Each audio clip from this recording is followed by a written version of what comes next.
Can I get to the yams? Sweet yams. Show me the way, 'cause I got bills to pay. Can I get to the yams? Sweet yams. Show me the way, 'cause I got bills to pay. Can I get to the yams?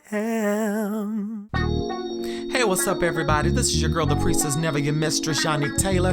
Honey, here's another episode of Conversations with the Priestess. So get your libations and get your ancestors and sit down and have a conversation with your girl.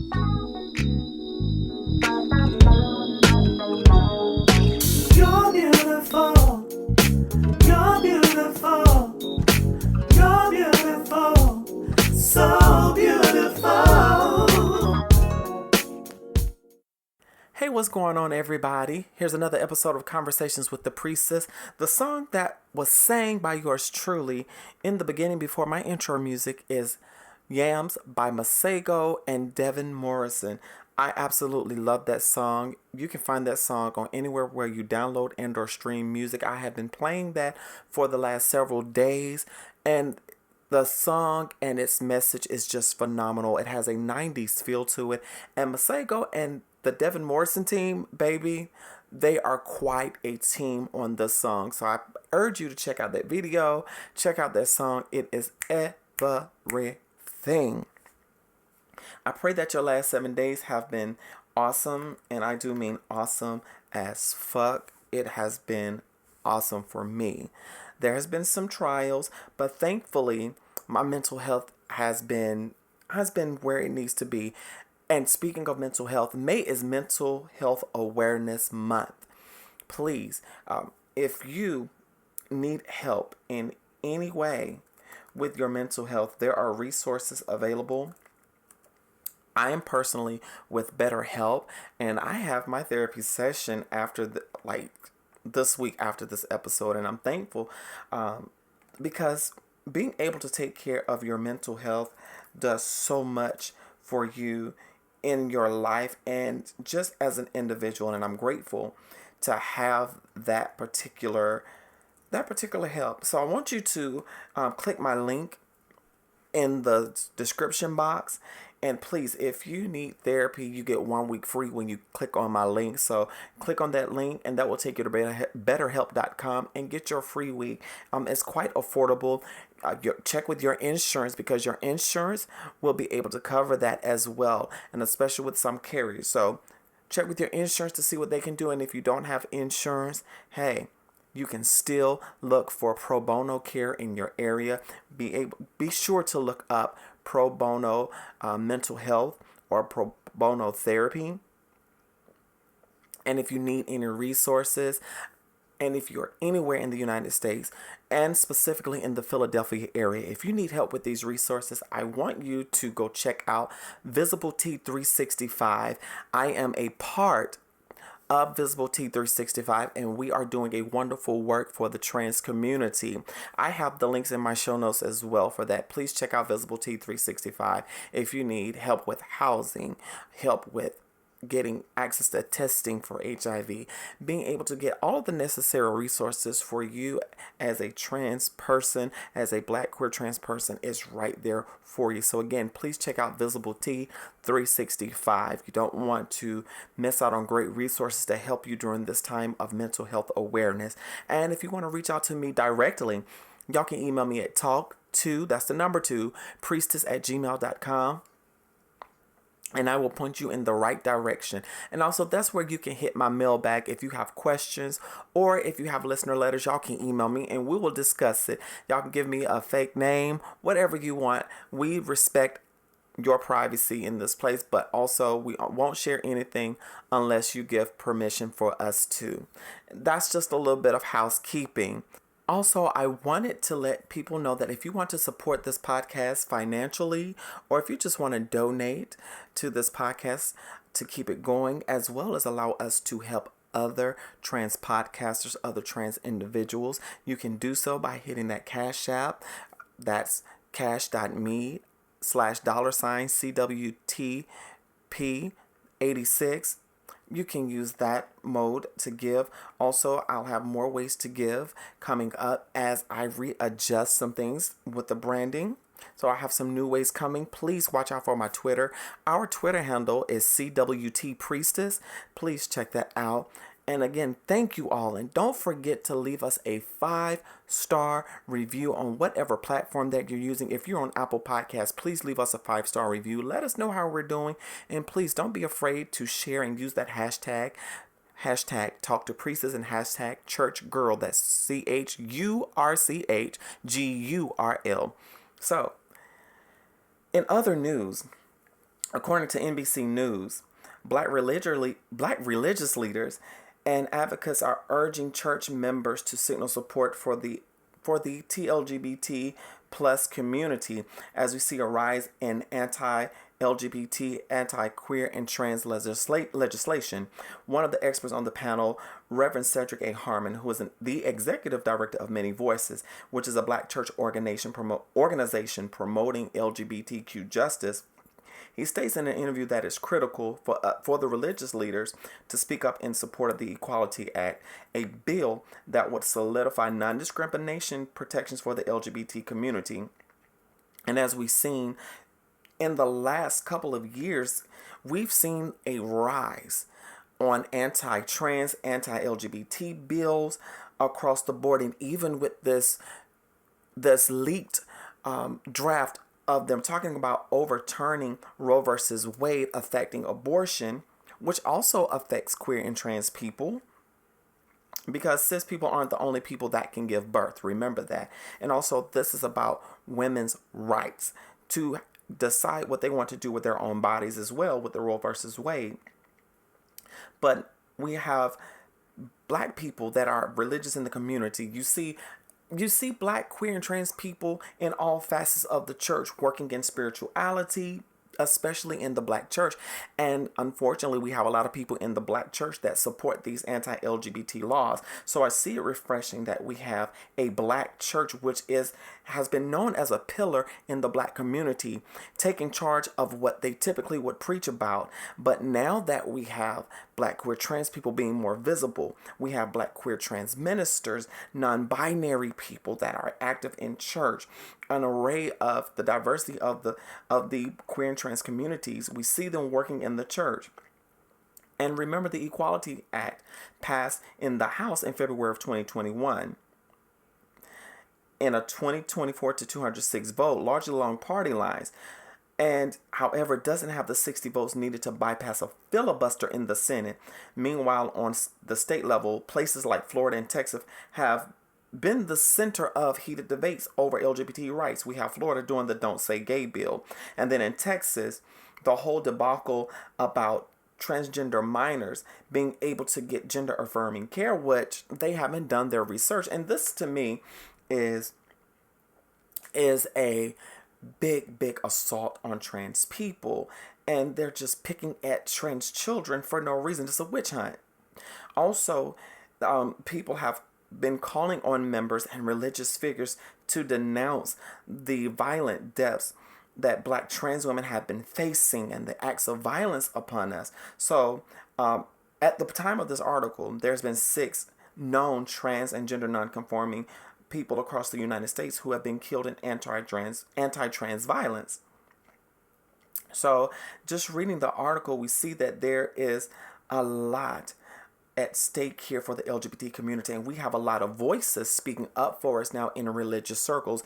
And I thought I would never see the day where people would actually speak out against LGBT violence, but thankfully we have safe places, mostly safe places that are able to do the necessary things to raise their voice, that we face violence. And I pray that they also talk about the violence that we face, yes, even in church, even in queer and affirming ministries, because we are often mishandled, yes, by cis queer individuals as us being transgender, non-conforming, non-binary individuals, and not to mention gay as well. So and in my time, I've seen some attitudes shifting when it comes to LGBT, but when it comes to the trans perspective, it is different. So interested in seeing how this will go, because not all of us have a positive experience of church, which you will hear later on about my ups and downs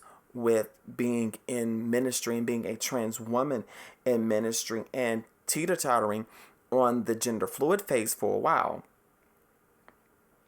So I'm gonna follow this, and I want to see the progress that will be done with this. That's that. And right now, I'm not going to go into a whole bunch of detail about Roe versus Wade. That's not my MO. Right now, I'm picking and choosing the topics that I talk about on my podcast very lightly, because I'm already doing a series dealing with my experience being a Black queer trans woman. So that's where I'm at. But I do have some awesome news with you all. Even though the last few months have been very different for me and challenging in some areas, I am grateful for some opportunities to participate in the things that I absolutely love doing.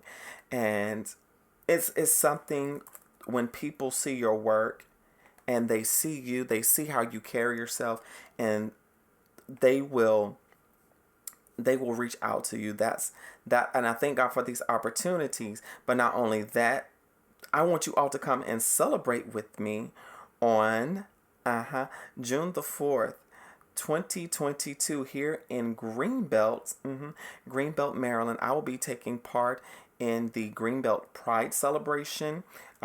Big shout out to Councilman Rick Gordon and his team of great individuals serving the people and doing what needs to be done for the trans and queer communities.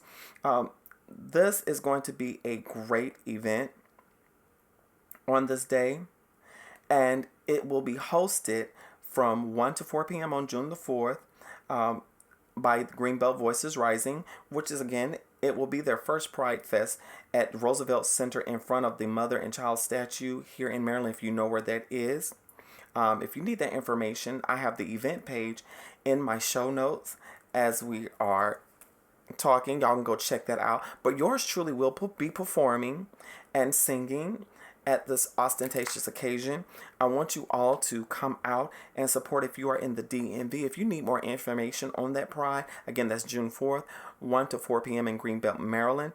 I will have all the address and information in my show notes. I really want you all that love and support me. Come and support your girl, and we're going to have a great time. Let's make this inaugural Pride one of the best Prides to kick off Pride season. I'm excited. Let's do this darn thing. So I'm going to take a quick break. Y'all live, love, and be free. And we're going to go into Diary of a Church Girl. Summertime is approaching, and I know you want to be 100% that woman and that one too. Because what? Hair for your every side is necessary. That's why you need to go on over to Maven. You can get 25% off when you use the code WIGS25. Yes, honey, we have all types of hair. We have human hair wigs, hair bundles, we have virgin hair closures, as well as virgin hair frontals. You can even get your extensions for the summer. So go on over to Maven.com. You can use my special link, priestessbeauty.maven.com, and go on ahead, sign up with your email, and you can get that 25% off and then some. Go ahead. Be 100% that woman. Go and get it, girl. Welcome back to this episode of Conversations with the Priestess. Y'all, before we go into Diary of a Church Girl, I want to talk about this Met Gala. And I'm going to talk not about Nicki Minaj. No, not about Cardi B. They look fabulous, and I have to give them their props. But I want to talk about my favorite singing billionaire, my bad girl Riri. So for the 2022 Met Gala, she was idolized and immortalized in a virtual statue placed in the Metropolitan Museum of Art. It recreated her recent Vogue cover pose and the form-fitting, and I pray that I'm pronouncing this correctly, Alea bodysuit that she wore, showing off her fabulous baby bump and her pregnancy, and she looked so glorious. Oh my gosh, like this is bad. I've watched it several times today. It's already received millions of views, and I am just amazed at the beauty and how it captured Rihanna in the form of motherhood, and I absolutely love it. I love it. I love it. Oh my gosh. She's just awesome, and y'all got to give it up to Rihanna. Even with the stuff with ASAP Rocky, I got to say she is carrying, and she's been carrying this whole pregnancy as well. She is carrying this pregnancy very well, and I absolutely love it. I'm here for Rihanna. I'm here for her. I don't care if you're not here for her. I'm here for her. And she ate. She ate. She ate. That's all I want to say about the Met Gala. So as we journey into Diary of a Church Girl, I do want to give a trigger warning.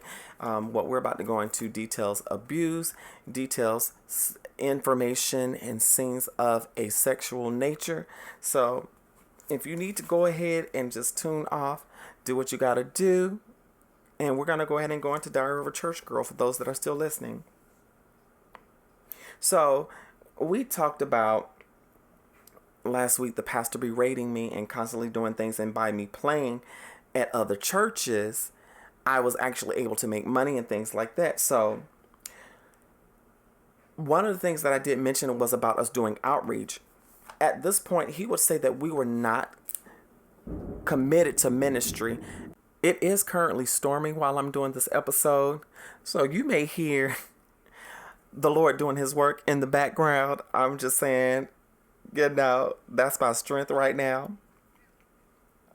But he was saying that we were not committed to the ministry because we weren't doing outreach. And at this point, we had so many different ideas within the last few years, like of how we could build a ministry, how we could get people interested. And we would bring to him ideas, but he would constantly shoot them down. And he was starting to connect with other leaders. And we had planned a community day and all of that, but the pandemic hit. So during the pandemic, we kept suggesting going live because we were all stuck in quarantine and having to be isolated. God forbid some of us caught COVID in the process.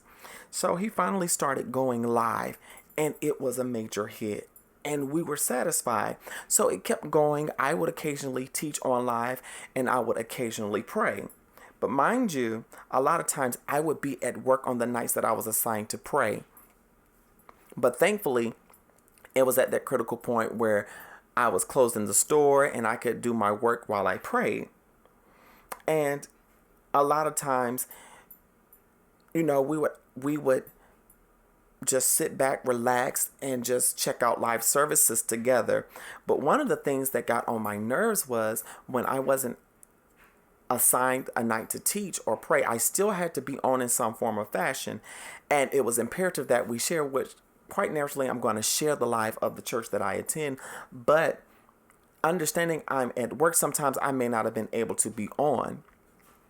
And there were times where I would get questioned. I'm not sure how everybody else was done. I would get questioned if I watched the Bible enrichment class or different questions like that, or was I on the prayer? And I'm like, yes, I was on the live. You can see who comes in and out the live. Like, come on, honey.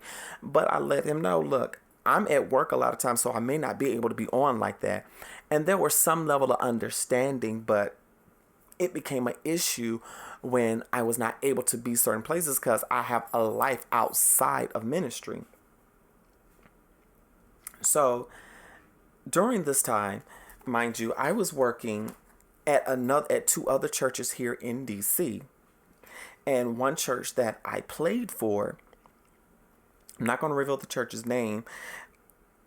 I loved it there. I absolutely loved it. And I was getting paid. I had been playing there since the end of 2018, and I played there up until November of 2021, when I was told that, they could no longer afford me because of them wanting to go back into the building, and they didn't have the finances, which I even wanted to take a cut in pay, but I still needed an extra source of income.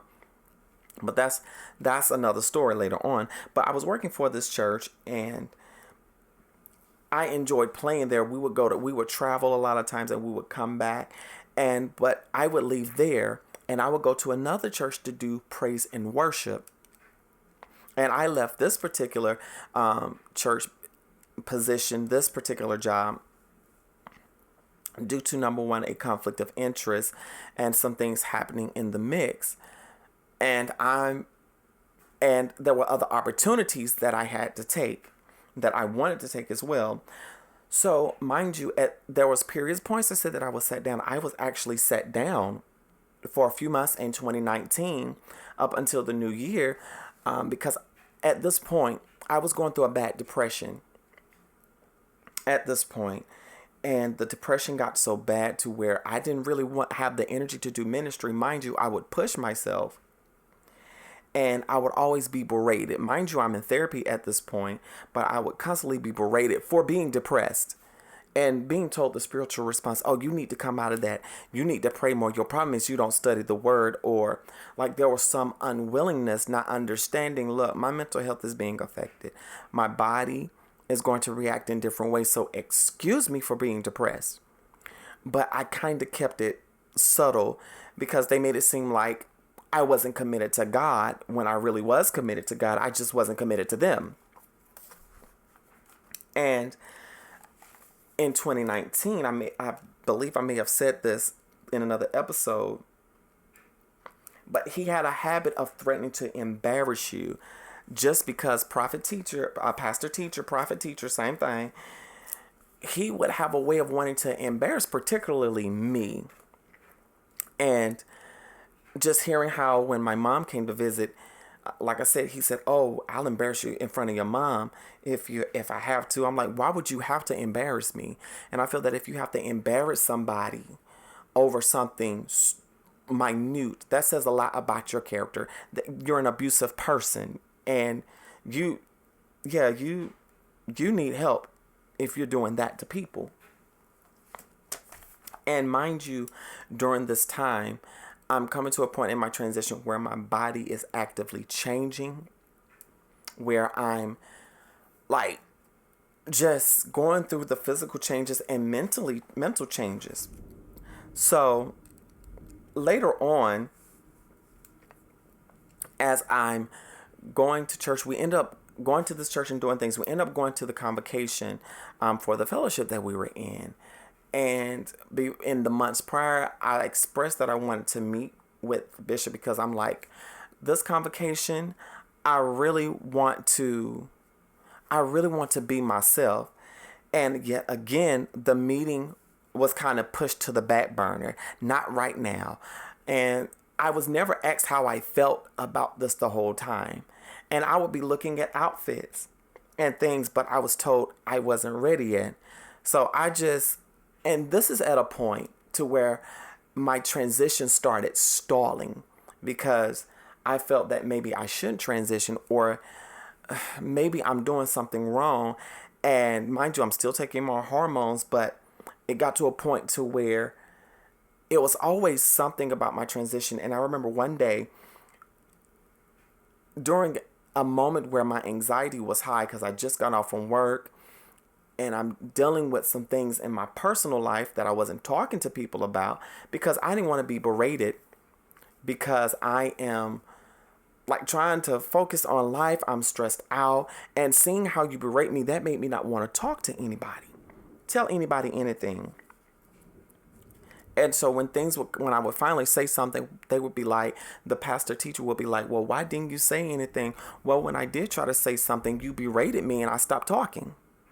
Like, for real. So we go to convocation, and I end up singing in the choir. I did not want to sing in the choir. And it's not because of intimidation. I wanted to sit back and enjoy. Mind you, at this point, I was actually sat down at this point at convocation, but I was still required to dress out and things. So I ended up singing in the choir and just chilling. And sang in the choir, had a good time, enjoyed it. I enjoyed it. I really enjoyed it. I had a great time. Mind you, I went to convocation again in 2020 and still had to dress as the gender that I no longer identified with. Mind you, I was able to present everywhere else but except for here, and it was the same thing, the same damn thing. This time, I was actually sat down. At this time over something, really over the fact that the ministry wasn't going anywhere, and instead of taking responsibility for not leading properly, pastor teacher decides to blame everything on me and the other minister. And we're like, hold up, we're doing the work, but you're combating everything that we do. And not long after that, people moved away, people left the ministry, and it was just me and him. So we tried to relaunch in 2020, but it was a hot mess. It was a very hot mess. And people just weren't interested because still pandemic. Then I ended up catching COVID, and we weren't able to go to church because we had to isolate. Mind you, during this time of me being sat down, and well, I wasn't sat down. I got back up. I was back in position at the end of 2020. By us not really doing anything, we were still doing the lives and stuff like that. And when I caught COVID, I lost a lot of my income and had to go back and forth about sick time and paid leave. Thankfully, my family looked out for me and checked on me. And pastor teacher checked on me a little bit, but it was other people in other ministries that were checking on me the most. And, you know, I was okay, you know, and I got through it. And then after that, after we came out of quarantine, we didn't even do a New Year's service or anything. I was on the phone with my best friend. That's how we brought in the new year. Brought in 2021. But throughout 2020, we weren't doing much. We actually had service starting at the beginning of the year, and we went up until March the 15th, my birthday. Now, mind you, my birthday was right before COVID shut down everything. And I had threw a birthday dinner at Dave & Buster's. My housemates at the time and one of my friends from the church that I did praise and worship came to my birthday celebration. My pastor was invited. I knew one person that could not attend, but they had to work, and I understood, and we made plans to hang out the next day.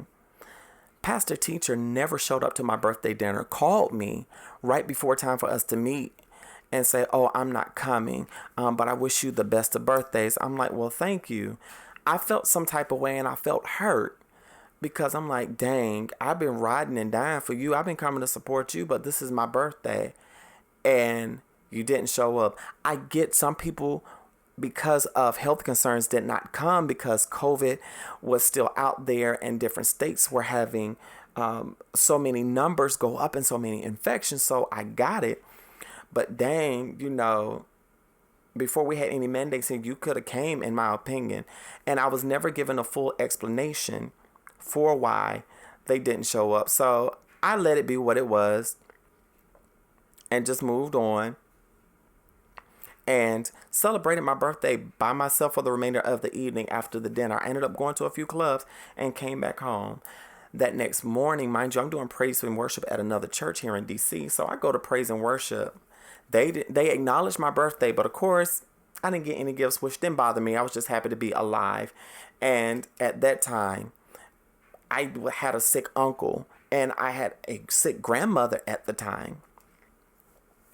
And I'm still going and going. Mind you, I'm doing praise and worship at this church and playing at other churches, but still in my own house, I was not allowed to serve. And I was really not given an explanation. I was just told because I wasn't focused. Really, if you recognize the symptoms of someone dealing with struggles in their mental health, you would seek to help them, right? I was just berated for what I was going through and not properly treated like a member. It would be some conversations, but it would lead right into being berated. And one thing that I absolutely hated was pastor teacher would say, I need to talk to you via text message or call you. And he would set up a time to meet. But he would do it in a time where it's just you and him talking. There would be no other people. At one time, he would have a witness to it. And he would be very soft, but then he started getting way too freaking abrasive with me and just getting disrespectful. It would be how I dressed. Or if he saw that I was struggling with or something was off, it wouldn't be, are you okay? It would be like, you're not okay. You need to do something. It was that constantly. And the other minister was a source of support and pointed out how to better handle that. So I ended up confiding in the other minister for a while, and they started seeing things. And not long after that, before the year ended, when the new year got ready to come in, that's when the other minister moved away and left me here. So all 2021, I'm dealing with this leader, and other people start joining the ministry. But mind you, I'm still serving at other churches. So I'm doing praise and worship and singing at these other churches.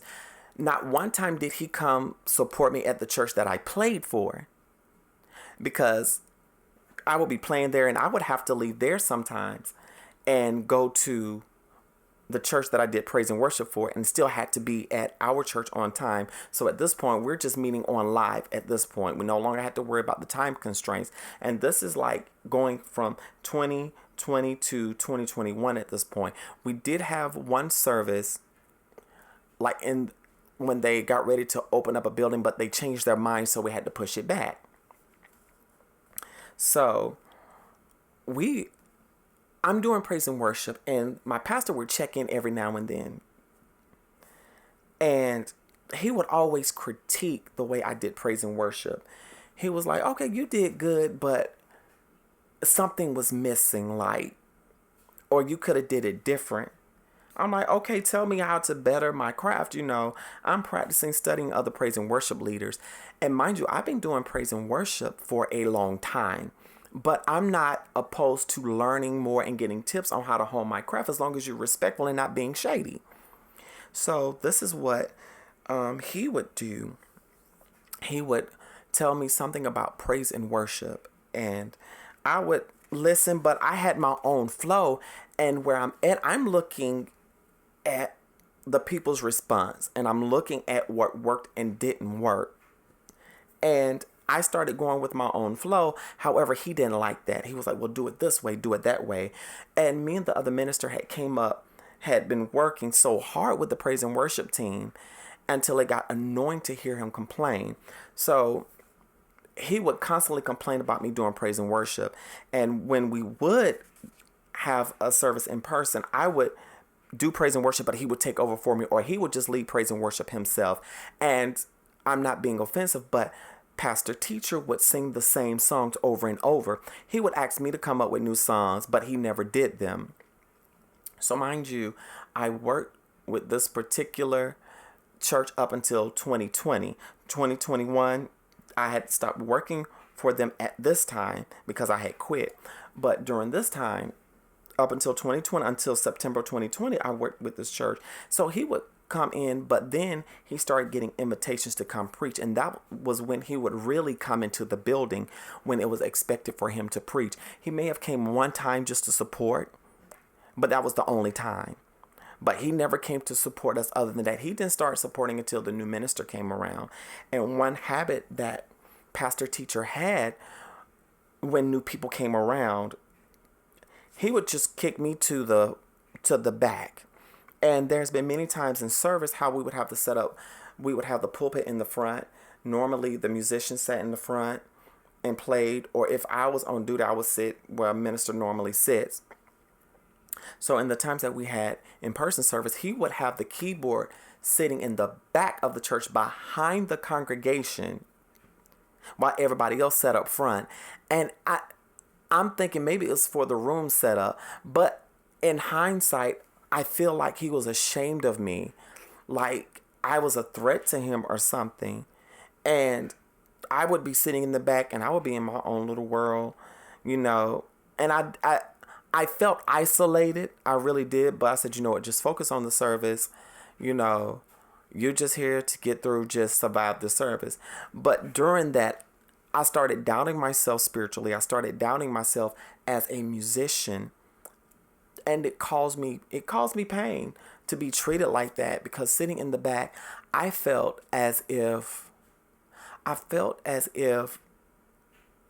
wasn't wanted there. Like I should be heard but not seen, and on top of that, seen and not heard in a sense. And I felt like I was just being used for my gift in hindsight. And it's crazy because going in 2021 and planning for a relaunch, there were some things that I began to experience and see. But as I said, I'm thankful and grateful that I'm no longer in that situation, that I'm able to share my story. So I'm going to take a quick break again, and I'm going to come back with a word of wisdom for you all. So y'all live, love, and be free. Smooches, we're going to be right back.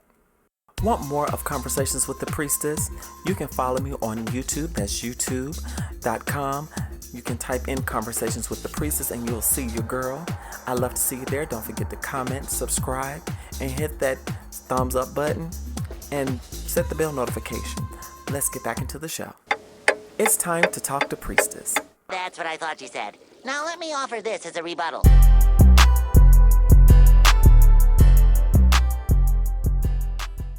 Let's talk about boundaries. Boundaries are very important. Those boundaries are set to where you will allow people in and what you won't allow. That's a boundary. Boundary can also be as simple as stating how far someone can go with you. But when you set boundaries, you're saying to other people, I am demanding your respect, and I am expecting you to value that boundary. And please respect my boundary. When boundaries are crossed, that is a violation of a person's everything. When you cross those boundaries, you cross boundaries into areas where you are not invited. And when you go somewhere that you're not invited, that can cause an issue. Learning to set boundaries can oftentimes cause conflict, because sometimes people are so used to being able to access us in certain ways. And when we start limiting that access, it may become a problem. Now, if a person respects that boundary, that means that they respect you and that they care for you. But if they don't respect that boundary and still keep pushing, sometimes you have to walk away or keep saying, no, you're not taking me there. And prayerfully, there's always a way of escape. But set those boundaries. Say no sometimes. You don't even have to answer if you're not comfortable. Set those boundaries. That's all I have for Talk to Priestess. I thank you for tuning into another episode of Conversations with the Priestess with me. Y'all live, love, and be free. Don't forget to hit that follow or subscribe button. Please give me a 5-star review on this podcast. Live, love, and be free. Smooches.